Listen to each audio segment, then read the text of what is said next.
તો સમાચાર અત્યારે બનાસકાંઠાથી સામે આવી રહ્યા છે। બનાસકાંઠાથી હાલ મહત્વપૂર્ણ સમાચાર મળી રહ્યા છે। બનાસકાંઠાના પૂર્વ ધારાસભ્યનું નિવેદન સામે આવી રહ્યું છે। તો આ સમાચાર અત્યારે બનાસકાંઠાથી મળ્યા, જેમાં કોંગ્રેસ હવે ગભરાઈ જતા બદલી શકે છે ઉમેદવાર તેવું શશિકાંત પંડ્યા દ્વારા નિવેદન આપવામાં આવ્યું છે। ઉમેદવાર બદલવાના વિવાદ વચ્ચે મહત્વનું નિવેદન સામે આવ્યું છે। રેખાબેન જીતશે જ શશિકાંત પંડ્યા દ્વારા એવું પણ આ નિવેદનની અંદર કહેવામાં આવી રહ્યું છે। કોંગ્રેસ હવે ગભરાઈ જતા તે પોતાનો ઉમેદવાર બદલી શકે છે તેવું શશિકાંત પંડ્યા દ્વારા કહેવાય રહ્યું છે।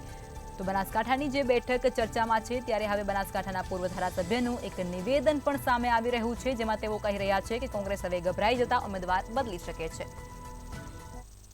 ભુવનજીએ કીધું કે રેખાબેન જીતશે, ના ભાગીદાર તમે થશો ને થશો એની ખાતરી આપી। કોંગ્રેસ છે ને ભાઈઓ હલબલી ગઈ છે, ગભરાઈ ગઈ છે, એ તો ઓછું નથી। કોંગ્રેસ એટલી ગભરાઈ ગઈ છે, એના ઉમેદવારો પાસે ખેંચવાની તૈયારીઓ કરી ચૂકી છે। અમદાવાદ પૂર્વમાંથી રોહન ગુપ્તાને ટિકિટ આપી, એને ના પાડી દીધી કે મારે ચૂંટણી નથી લડવી। એમ્બસીને કીધું, એમ્બસીએ ના પાડી મારે ચૂંટણી નથી લડવી। અને તમે નવાઈ ન પામતા કાલ રાતની મુવમેન્ટો ચાલુ થઈ ગઈ છે। આ જ્ઞાનીબેનને કોંગ્રેસ બદલી નાખે તો નવાઈ ન પામતા એવી કોંગ્રેસ ગભરાઈ ગઈ છે આપણા ઉમેદવારથી।